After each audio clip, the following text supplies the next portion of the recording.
com você, Ailton. Fique à vontade. Pessoal, boa noite.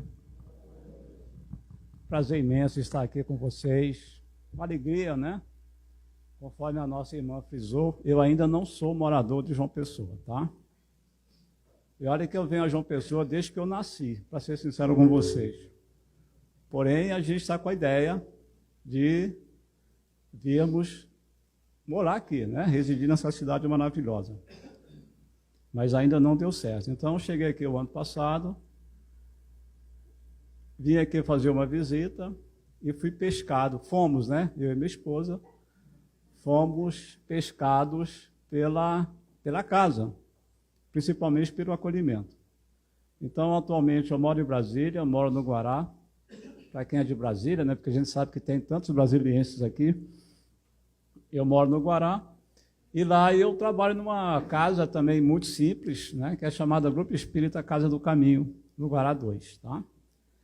E eu estive aqui, chegamos agora essa semana, e Eva me fez esse convite para estar aqui conversando com vocês, tá bom?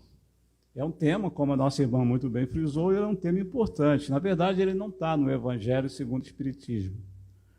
Porque quando a gente fala de doutrina espírita, uma coisa que a gente tem que lembrar, a doutrina espírita não é salvacionista. Olha bem, ela não é salvacionista. Vejamos que Kardec disse, fora da caridade não há salvação.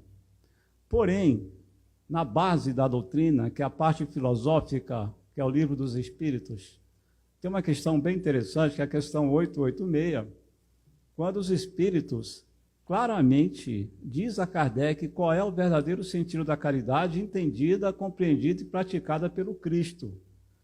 Né? Ele vai falar o BIP, benevolência, indulgência e perdão. Então, quando a gente fala de doutrina espírita, e Kardec teve uma preocupação muito grande ao codificá-lo, porque ele diz assim, olha, filosofia, ciência, a religião, mas não é uma religião igrejista. Nós vamos entender a doutrina espírita como religião se nós compreendermos o significado filosófico de religião. Qual é o significado filosófico de religião? É religare. É fazer essa ligação do homem para com Deus. Porque a doutrina espírita não veio para nos salvar, como eu disse, ela veio para nos transformar. Um dia todos nós seremos anjos. Quando será? Amanhã? 2027, 2030, daqui um milênio, 2 milênios, nós não sabemos, porque a forma de caminhar e alcançar essa angelitude é de cada um. Porque Deus, né, ele respeita a nossa individualidade, ele respeita o nosso tempo. Então, quando a doutrina espírita ela apareceu nesse mundo, ela veio exatamente trazer, em todo o seu arcabouço, a exemplificação da mensagem do Cristo. Cristo veio como a terceira revelação, a segunda, aliás, né? Não é o Cristo, é a mensagem dele, porque nós entendemos a existência do Cristo desde que mundo é mundo. Então ele veio pessoalmente apresentar a sua mensagem. E qual é a base da mensagem do Cristo?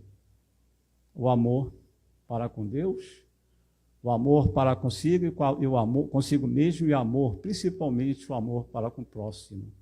Essa é a base. Só que nós ainda estamos muito longe de termos uma compreensão clara do que é amor. Porque o amor para a gente é como se fosse uma mão de via dupla.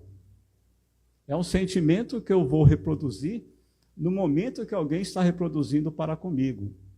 Ou seja, eu estou trocando. Né? A gente tem a dificuldade de entender essa dinâmica amor, principalmente aquele amor apregoado e exemplificado por Paulo.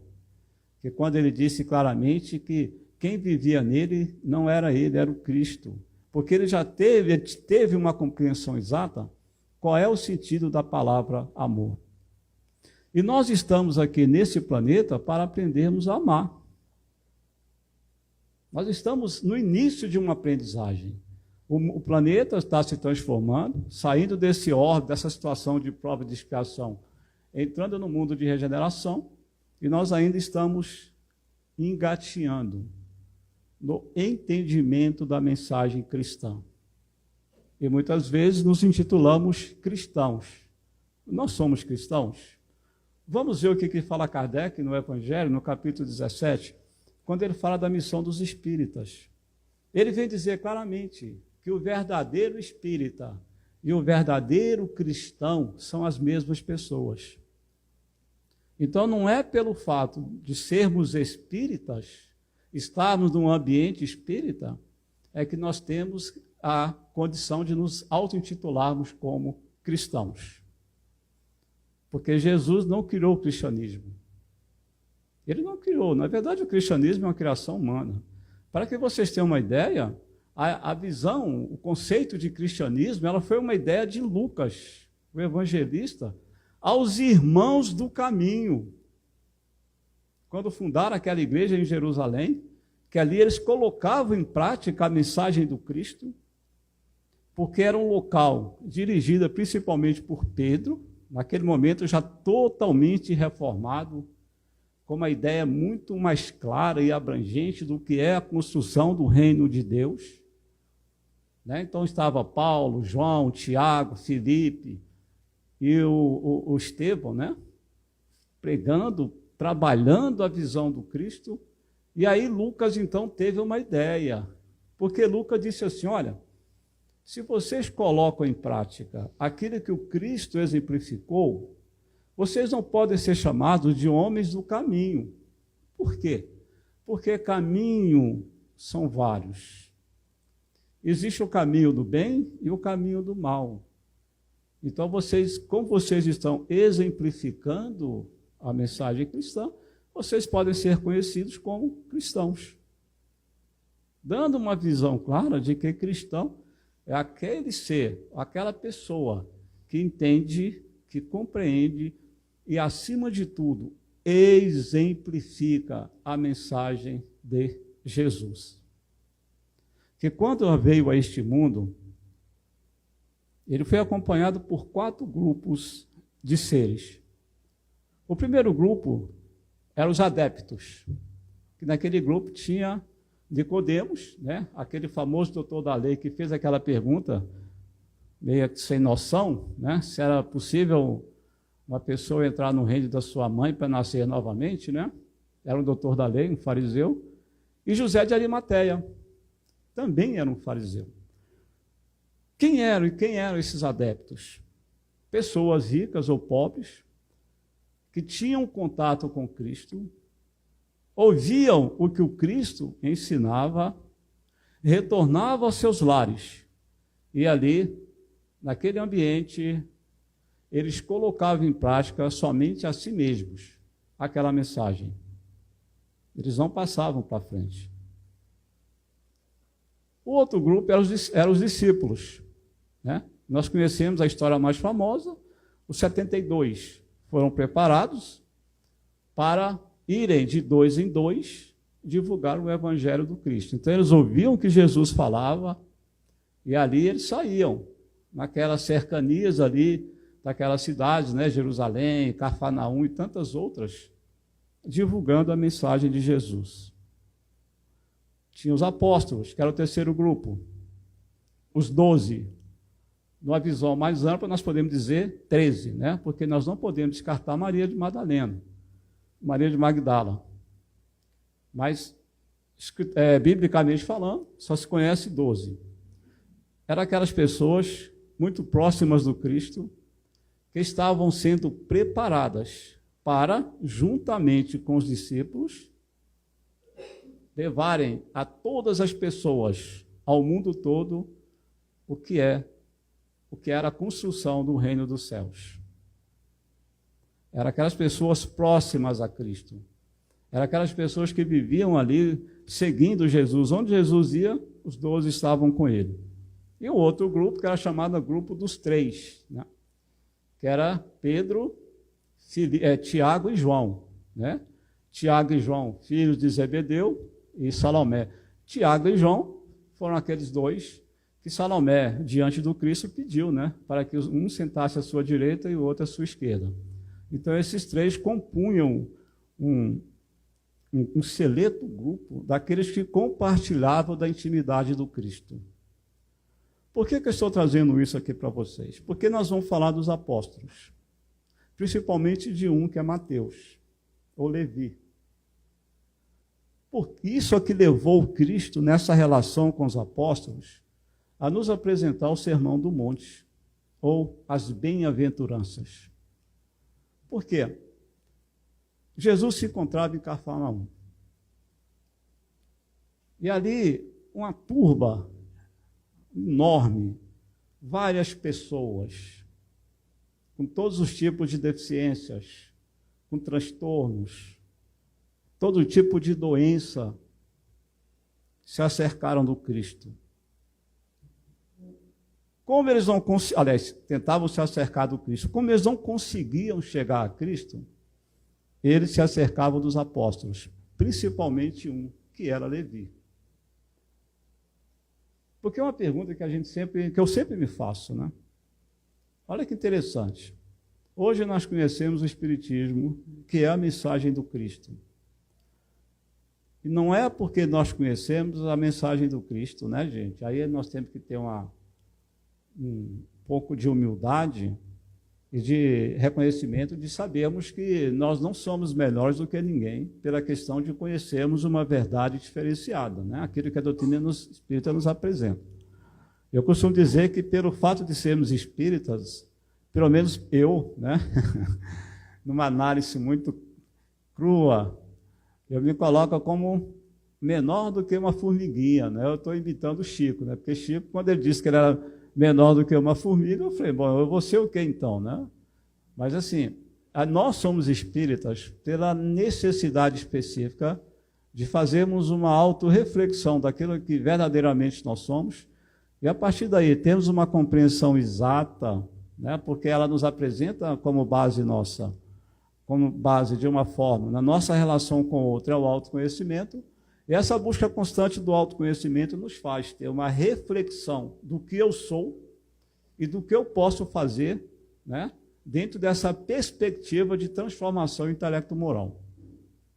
Então, quando a gente fala de Levi, porque ele era o coletor, era o publicano, detestado pela comunidade judeia, mas foi o mais procurado, era o mais procurado. Por quê? Porque ele tinha uma vida muito boa, uma vida rica, vivia na opulência.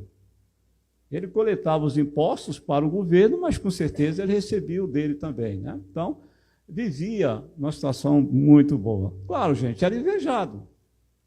Algumas pessoas olhavam e falavam, nossa, eu vou me aproximar do Cristo para ver se eu tenho uma vida que ele tem, né? Para ver se Cristo me sara e também me dá uma condição financeira dessa. Então, Levi era o mais procurado. E certa feita, ele foi procurado por 4 pessoas da família dele. Primos distantes, irmãos, né, um irmão dele, enfim.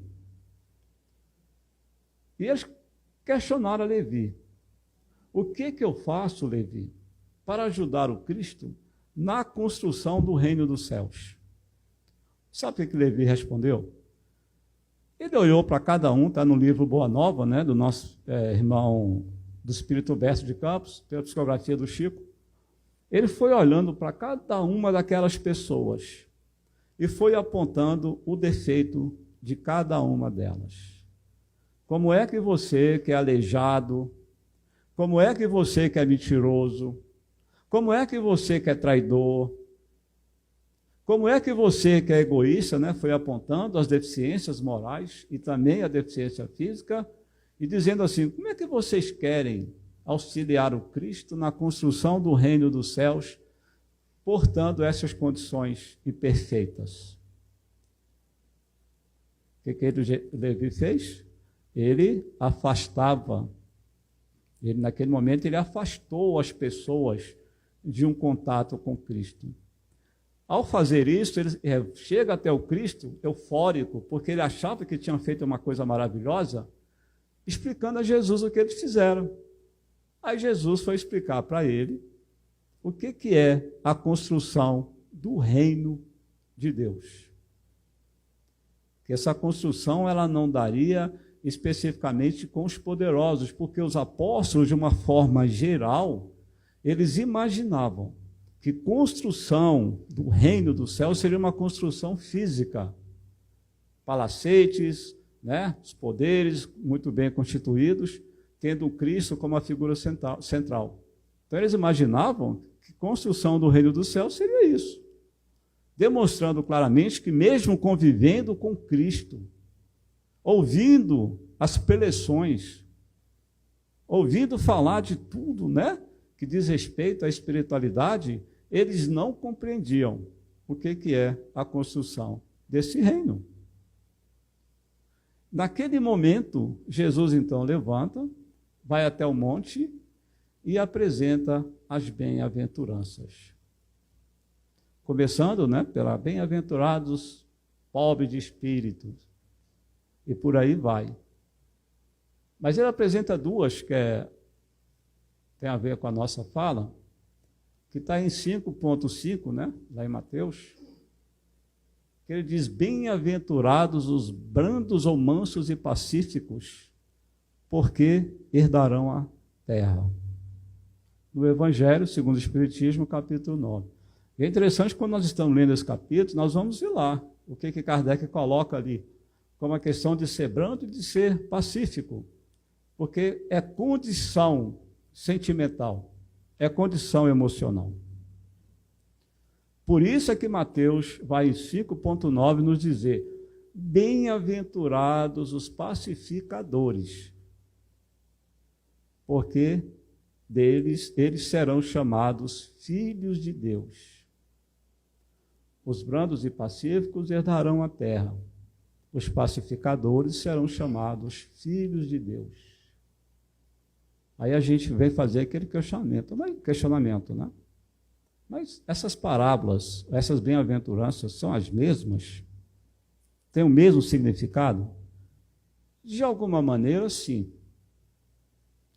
Mas para a gente ter um entendimento, nós falamos o seguinte: todo pacificador é manso e pacífico, mas nem todo manso e pacífico é um pacificador. Porque eu posso ser manso e pacífico e não ser pacificador. Vamos analisar aqui uma passagem muito interessante, quando nós entendemos a parábola do bom samaritano. Olha que interessante. Jesus vai colocar ali quatro figuras centrais naquela parábola. Então ele vai colocar um levita, que era da tribo de Levi, alguém encarregado de falar da mensagem cristã.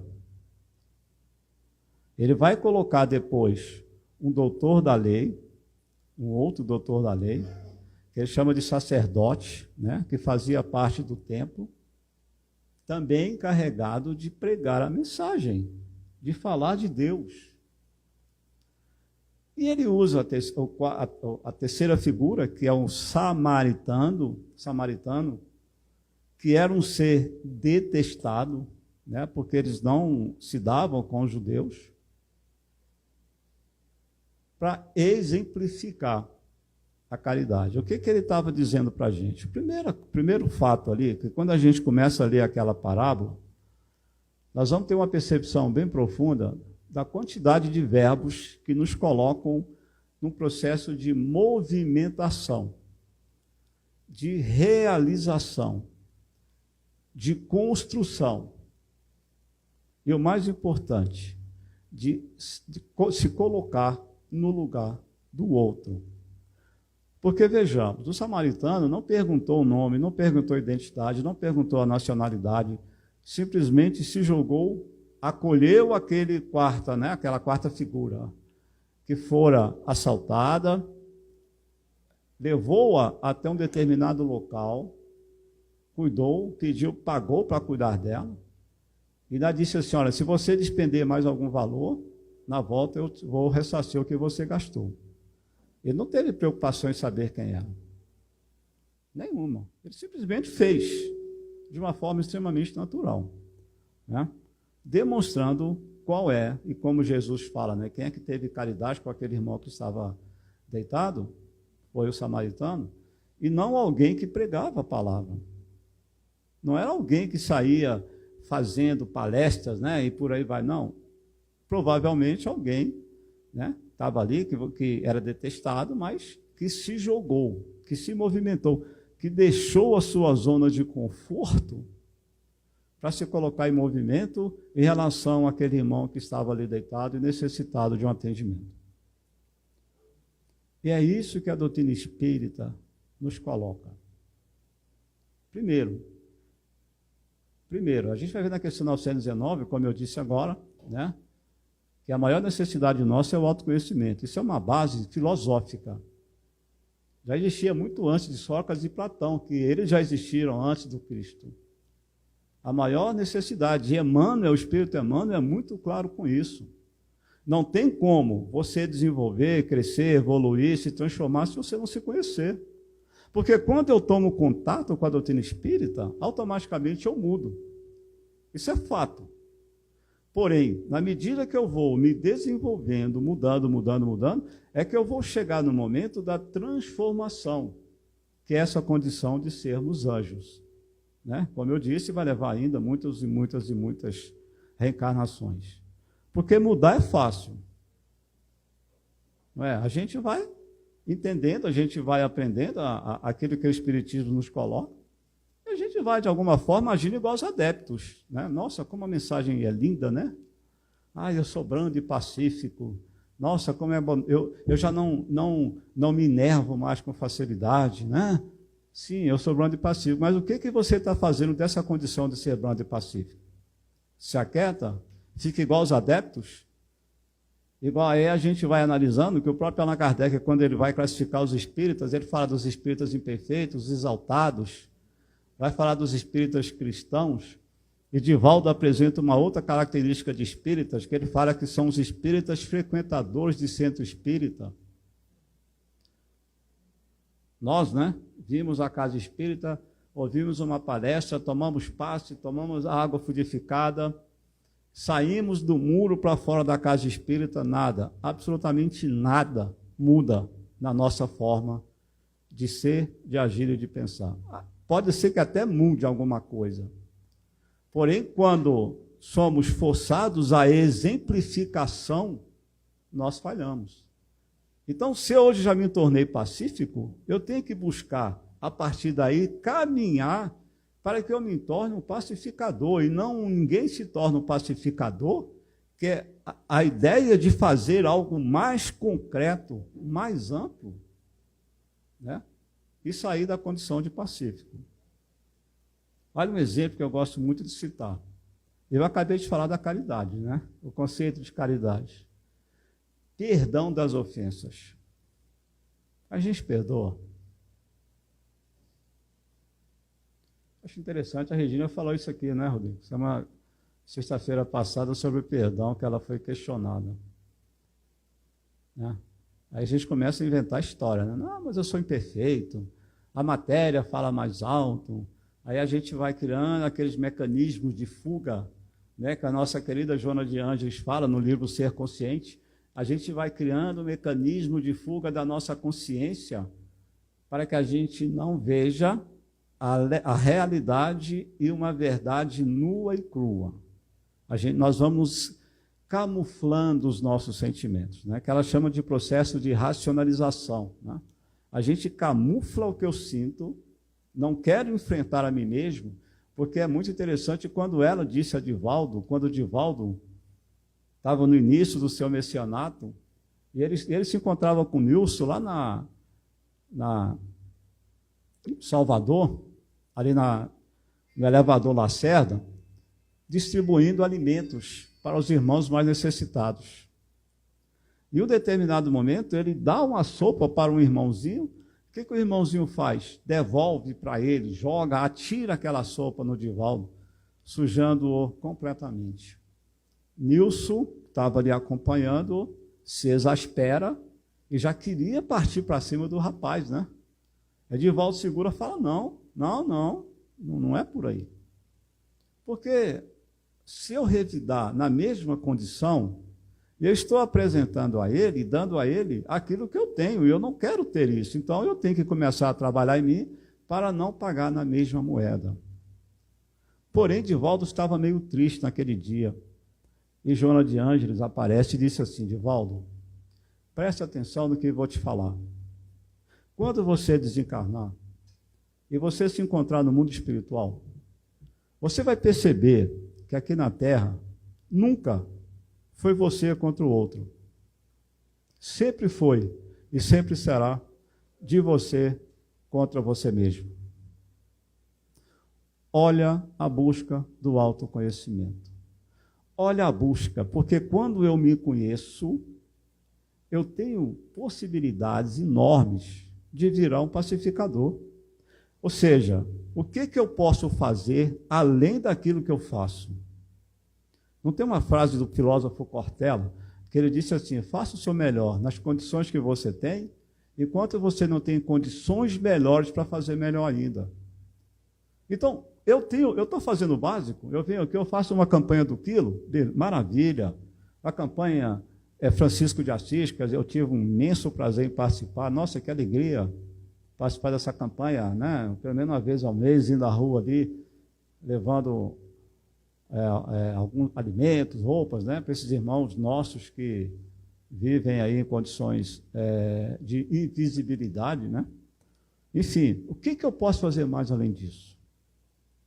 Porque nós, às vezes, nos enganamos de uma forma tão ampla que quando nós acordamos no mundo espiritual, bate aquele arrependimento, né? Porque os espíritos falam que quando nós desencarnamos, a dor não é física, a dor é moral, é exatamente pelo arrependimento, pelas oportunidades que nós perdemos, e a gente acaba ficando naquela mesmice de sempre, né? Sendo meros adeptos do Cristo e meros adeptos da doutrina espírita. Tem uma questão no Livro dos Espíritos que ela para mim, é a pergunta mais capciosa e com uma resposta profunda que Kardec faz aos espíritos amigos. É a questão 642. Basta não fazer o mal e ser agradável a Deus para possuir condições melhores no mundo espiritual? Olha que pergunta.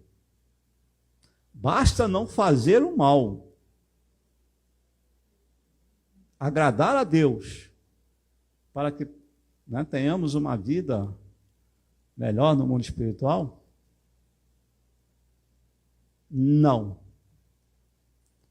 Responderemos pelo bem que não fizemos, e desse bem ocasionar o mal. Então não é só não fazer o mal. Até mesmo dando parado sem fazer nada, você está fazendo mal. Eu acredito que sim, né? A gente tem que entender que mesmo eu parado, eu tenho um pensamento, né? É a questão da lei do trabalho, quando a gente sabe que toda utilidade útil é trabalho. Então, o que vai direcionar o meu fazer é o meu pensamento. Mas se eu estiver pensando coisas boas parado, fazendo uma prece, levando os meus pensamentos àqueles irmãos ali necessitados de alguma forma, eu já estou fazendo uma coisa boa. Porém, eu posso fazer mais. Não é? É isso que a gente tem que perguntar. Porque se eu me coloco na condição de manso, de pacífico, por que eu não me torno pacificador? Uma coisa que me estarrece muito, gente, eu sou aposentado, né, já há uns 5 anos, somos aposentados, e quando eu estava na ativa, apesar de que ainda continuo trabalhando, mesmo depois de aposentado, porque eu trabalhei muito na área da educação sexual. Então, lá em Brasília, a gente fazia seminários para professores e pais, como uma forma de dar um entendimento a respeito de quando uma criança é vítima da violência e do abuso, porque às vezes elas não falam, né? Então, tem uma percepção, tem um olhar diferenciado, né, para poder agir.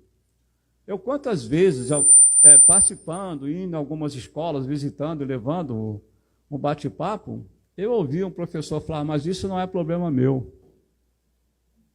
Isso não é problema meu, isso não é da minha conta. E a gente sabe que a cada 13 minutos uma criança é vítima de uma violência. Hoje o Brasil é é o país que mais mata homossexuais no mundo. E é engraçado que é o segundo país mais cristão do mundo. Qual é a lógica disso? E muitas vezes a gente, parado, pensando, nós colaboramos para que esse índice de violência aumente.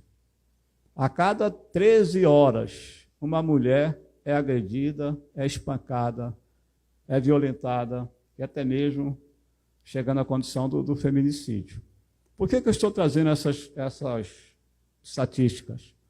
Porque nós aprendemos uma coisa, e a gente vai cultivando isso como uma verdade, por exemplo, de que em briga de marido e mulher não se mete a colher. Né? E aí, quando advém um feminicídio por algo que eu poderia fazer, eu acabo sendo responsabilizado de uma forma indireta por eu não ter feito algo. O pacificador, ele age. O pacificador, quando ele vê alguém agredindo um animal, ele vai agir.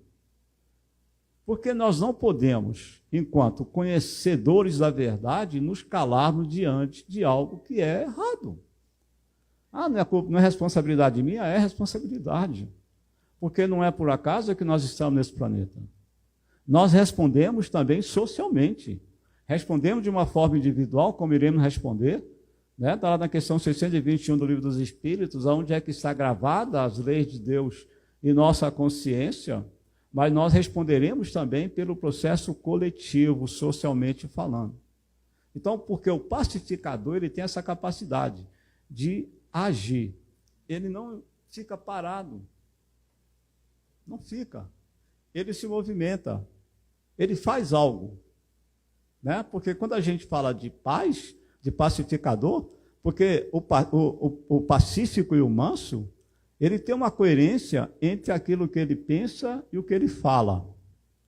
E o pacificador, ele tem uma coerência entre aquilo que ele pensa, que ele fala, mas principalmente pelo que ele faz. Principalmente pelo que ele faz. E hoje, o que o mundo mais precisa, gente, é de pacificador. Eu me lembro, eu gosto muito de contar a história do Divaldo, porque, para mim, hoje é um exemplo, né? Depois do Chico.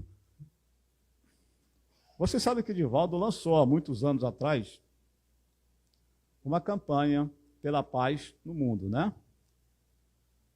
Ele trabalha isso de uma forma, hoje eu acho que é uma campanha mundialmente conhecida. E ele estava relatando por que ele fez essa campanha. Ele lançou em Salvador, depois que ele fez uma visita a uma prisão lá na Guatemala. Chegou naquela prisão e deparou com aquelas irmãs numa condição subhumana. Eu tenho que fazer algo. Fazendo. Só é um processo, né, que envolve muito a questão de fala, de palestra, né, de apresentações. Até que um dia ele parou e pensou, mas eu posso fazer algo mais além disso, né? Porque a ideia do pacificador é essa. Você começa, opa, mas eu posso fazer mais. Opa, mas eu posso fazer mais, né? Sempre buscando fazer mais. Se tiver condições, fazer mais daquilo que está fazendo. E aí o que ele resolveu fazer? Ele falou, não, eu vou fazer uma coisa mais ampla. Ele resolveu fazer um trabalho numa comunidade perigosíssima lá na Bahia. E uma favela lá, eu até esqueci o nome do local. Para quê? Não, mas eu falo onde ele ia fazer o trabalho. Que a Mansão do Caminho lá é uma obra fantástica, né? E aí ele precisou fazer algo mais em relação à mensagem da paz, a campanha da paz. Ele falou, não, eu vou tentar atacar a origem, porque para evitar que muitos jovens, né, fiquem em penitenciários e por aí vai. Ele resolveu subir em uma favela para conversar com as pessoas daquela comunidade. Porém, quando ele foi pedir autorização para o delegado falou assim, não, você não tem que pedir autorização para mim, não, você tem que pedir autorização para o dono da boca lá, o traficante lá da favela. Ele foi escrever uma carta lá, pedindo autorização para subir o local. O traficante respondeu, falou, não, Divaldo, você pode subir, você e mais 3. Porém, aqui em cima você não vai falar de drogas. Você vai falar de Jesus, fala o que você quiser, mas você está proibido de falar de drogas. Aí Divaldo até brinca, né, que quando ele estava subindo o morro, aquele foguetório, ele achava que todo mundo estava dando boas-vindas a ele, depois que ele ficou sabendo, né, que era um aviso de estranhos entrando na comunidade. Então ele estava no salão, alguns gatos pingados, e aí ele começou a falar. De repente, aparece um senhor, cheio de seguranças, todos armados, né? Foi onde ele começou a falar mal das drogas. Lá. Ele começou a falar mal das drogas, e aí quem chegou naquele momento era exatamente o traficante, dono do local, dono do morro. E aí chegou, pegou de volta pelo colarinho, e ele falou mesmo, depois que ele não parou. Ele continuou falando. Os malefícios, falando. E aí o rapaz pegou pelo colarinho, né? E ameaçou. E ele ficou tranquilo. Naquele momento, parado, pensamento, foi muito bem acolhido pelos espíritos amigos. Inclusive, ele foi direcionado a falar um pouco da vida daquela pessoa, da vida dele, né, enquanto criança, tudo que ele sofrera. Naquele momento, o traficante abandonou Divaldo, deixou ele terminar a palestra dele e Divaldo foi embora. Tempos depois, esse irmão foi procurar Divaldo na Mansão do Caminho. E em lágrimas, pedindo ao Divaldo que desse a ele um trabalho, porque ele queria abandonar aquela vida. Aquilo que o Divaldo falara tocou tão profundamente que ele nunca tinha ouvido falar de um Cristo tão poderoso da forma que o Divaldo o apresentou. Ele até brinca, né? Não, Divaldo, você me dá um tempo até eu passar a boca de fumo para outra pessoa. Divaldo, não, rapaz, eu quero passar a boca de fumo para outra pessoa. Você vai tirar você sai do crime, mas bota outra? Não, outra pessoa não. Você não vai fazer nada. Você quer trabalhar? Quer. Vai trabalhar de quê? Servente pedreiro. Quanto é que eu ganho, Divaldo? Tanto. Não, Divaldo, isso aí eu tiro 1 hora lá em cima, meu irmão, todo mundo começa de baixo. Divaldo conta que depois de muitos anos, ele passou a ser um grande colaborador na Mansão do Caminho. Olha o papel preponderante de um pacificador.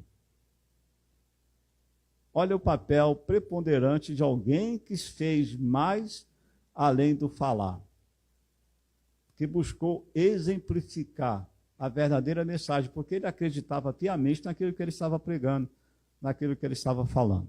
Né? Qual é meu horário? Até 8h30. Então, é isso que a doutrina espírita nos pede. A gente sabe que não é fácil. Não é fácil. Mas esse é o caminho. Não existe outro caminho. Porque se eu não estou fazendo mal, maravilha, já é um processo evolutivo. Né? Mas o que eu estou fazendo além de não fazer o mal? O que eu estou fazendo para o meu próximo além de não fazer o mal? Então, que nós tenhamos essa capacidade de buscarmos essa transformação e sairmos dessa condição de frequentadores de casa espírita e nos tornarmos cristãos. Ah, vai ser nessa encarnação? Quem sabe? Nós não estamos aqui, né, para apontar A ou B, mas é porque depende de cada um. Isso é de cada um. Porque se a gente analisar bem, Deus é tão bom conosco, porque todos nós somos criados da mesma maneira. É a questão 115 do Livro dos Espíritos. Todos foram, inclusive o Cristo. Agora, o Cristo ascendeu aquela condição dele de perfeição, o grande pacificador, né? Nós também um dia iremos ascender. Um dia nós chegaremos lá. Um dia nós seremos anjos. Porque a ideia de ser anjo é a ideia de ser transformado. Porque hoje, nesse processo de mudança, e a mudança ela é maravilhosa, né? Porque é interessante quando a gente fala assim, olha o tanto que a gente já muda com o contato com a doutrina espírita. Antigamente a gente falava assim, nossa, eu não vou com a cara daquela pessoa. Né? Não fui, meu santo não bateu antes de ser espírita. Adentro a casa espírita, toma o conhecimento do espiritismo, aí você já compreende por que o seu santo não bate com o santo do outro, né? Ou daquela pessoa, da outra pessoa. Não, é porque é coisa de vidas passadas, né? Tranquilo. Aí você já começa a ter um pensamento diferenciado em relação àquela pessoa. Olha que bacana, você muda, porque você conheceu. Agora, quando é que vai se dar a verdadeira transformação? Ela vai se dar no momento que você tiver que botar em prática a coisa mais complexa para o espírito encarnado e desencarnado, que é o perdão. Que é o perdão. Porque uma coisa é falar, eu perdoo. A outra é exemplificar o perdão. É claro que perdão não tem nada a ver com esquecimento. Né? Porque quando você é levado diante de uma situação que exige o perdão, aí você já não consegue mais colocar em prática o que você aprendeu. Então você não transformou. Porque um grande pacificador, a gente poderia citar Mahatma Gandhi, um filósofo indiano, que ele disse certa feita, se todos os livros sacros da humanidade se perdessem e restasse apenas o Sermão do Monte, o mundo já teria um roteiro de felicidade. Né? Então, Mahatma Gandhi ele conseguiu vencer um conflito armado sem pegar numa arma. Ele não pegou numa arma. E ele conseguiu vencer um conflito armado. Olha que grande pacificador. Analisamos a vida dos grandes mártires do cristianismo. Todos, de alguma forma, são pacificadores. Vieram alguns em condições complexas, fisicamente falando, né, com doenças. Nem todos, praticamente, vieram aqui a este mundo com condições financeiras adequadas, né? E quem veio com condição financeira adequada abriu mão daquela condição, né? Mas para quê? Para exemplificar a mensagem do Cristo. Certa feita perguntaram a Chico por que ele não curava ou não pediu os espíritos para curar o problema da visão dele, né? Da dor que ele sofria. E ele respondeu assim, olha, se eu me curar dessa dor, como é que eu vou compreender a dor do meu irmão? Eu tenho que sentir a dor para eu tentar entender a dor que o meu irmão está sentindo. Né? Então, o mundo nos apresentou vários pacificadores. Para encerrar a nossa fala, até mesmo em homenagem às mulheres, esse mês, né, comemora o Dia das Mulheres, vamos citar duas grandíssimas pacificadoras. Maria, mãe do Cristo. Lembremos que ela se encontrava diante daquela cruz infame. E o Cristo, antes de regressar ao mundo espiritual, olha para Maria e disse, Maria, eis aqui o teu filho, se referindo a João. E olha para João e diz, João, eis ali a tua mãe. Passou-se algum tempo, João recolhe Maria, levando-a para Éfeso. E ali, numa cabana simples, numa choupana, esse local ficou conhecido como a Casa da Santíssima. Por quê?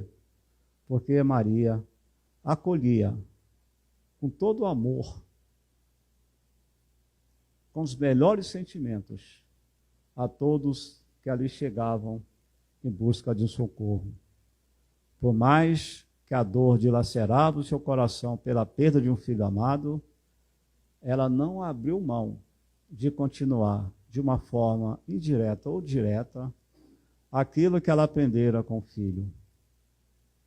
Uma grande pacificadora.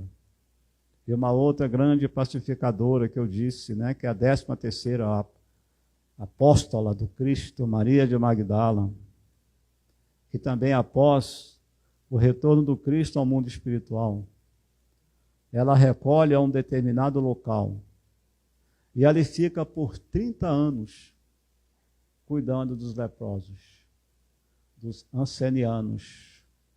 Contraindo essa doença, ela regressa ao plano espiritual. Outra grande pacificadora.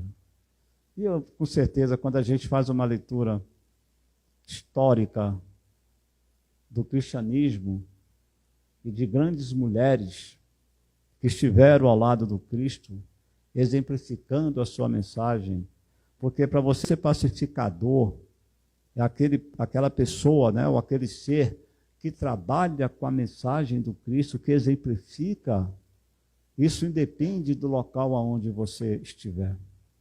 E agora, para encerrar mesmo, eu vou contar uma pequena história de um livro que eu acabei de ler há pouco tempo. Ele é do livro de Leon Tolstói, né? Espírito, da psicografia de Mariceia. É Mariceia. 6 mulheres, a vida de 6 mulheres na vida do Cristo. E tem uma história muito interessante de 3 irmãs que, quando a última nasceu, a terceira encarnou, a mãe faleceu, né? A mãe desencarnou. Criada com pai bruto, ignorante, impositivo, repressor, resolve casar, na esperança de que a segunda mulher pudesse lhe dar um filho varão, filho homem. Como não há mulher infértil, ele passou a agredir aquela senhora, né, aquela mulher, e ela, numa revolta muito grande, pega aquelas 3 filhas e vende para um mercador. Quando o pai saiu para trabalhar, ela vendeu aquelas 3 filhas. Essas 3 filhas foram vendidas em outro local longínquo da residência oficial. Elas foram vendidas para uma dona de um prostíbulo. E ali começa a vida delas, dentro da prostituição. A vida que segue acalentava um desejo enorme de conhecer a Cristo, até que um belo dia ficaram sabendo que Jesus estaria na cidade. E elas se reproduzem todinha, melhor roupa, melhor perfume, e vai ao encontro do Cristo. E assim foi durante várias vezes. Fugiam à noite, depois que o estabelecimento se fechava, as 3 fugiam para estar com Cristo. Até que um belo dia, uma delas disse assim: Cristo, nós queremos segui-lo. O que fazemos? O que podemos fazer? Aí Jesus responde: olha, pela lei dos homens, vocês pertencem à dona daquele local e eu não posso interferir nas leis dos homens. Porém, daquele local, vocês podem ser minhas servidoras. É possível, gente. Elas entenderam a mensagem, aproveitaram o local e transformaram aquele local, que era um local badalado, um local caro. Elas transformaram aquele local em local de pregação do Evangelho. Muitos homens se dirigiam a elas, pagavam-nas para ouvi-las falarem do Cristo. Grandes pacificadoras. E que sejamos também pacificador, porque a oportunidade sempre temos. E aqui, quando eu cheguei nessa casa, a Eva me fez uma pergunta, ela deve estar me ouvindo ali, né, Eva? O que vocês querem? Eu falei: Eva, nós queremos trabalhar. Né? Nós queremos trabalhar. Na verdade, a gente quer fazer diferente daquilo que Clarencio fala para André Luiz, né? Porque quando André Luiz foi conversar com Clarencio sobre o trabalho, ele diz: olha, muitos querem trabalhar, mas poucos querem servir. Então, às vezes a gente trabalha, mas a gente não serve, né?